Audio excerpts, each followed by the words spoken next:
ఒక army soldier భార్య భర్త యుద్ధంలో ఉన్నప్పుడు కాల్ చేస్తుంది. ఏవండి ఏం చేస్తున్నారు అంటూ.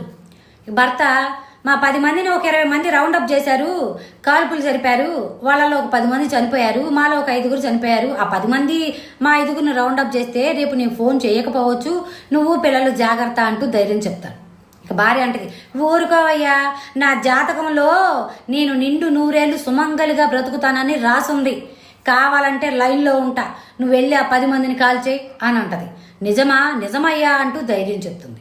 ఇక భార్య ఇచ్చిన ధైర్యంతో అవతల నుంచి తోటాలను లెక్క చేయకుండా తప్పించుకుంటూ ఎలా పడితే అలా కాల్ చేసే పనిలో ఉంటాడు. ఒక తోట వచ్చి చేతికి తగులుతుంది, ఓ తోట వచ్చి కాలుకి తగులుతుంది, అయినా సరే 10 మందిని కాల్చి ఫోన్ లిఫ్ట్ చేస్తాడు. పెళ్ళాం, కాల్ చేసావా అయ్యా 10 మందిని అని అంటది. కాల్ చేశానే, కాకపోతే ఆ చేతికి కాలుకి నాకు తోట వచ్చి తగిలింది, వాళ్ళు కాల్చారు. దాందే ఉందయ్యా, నేను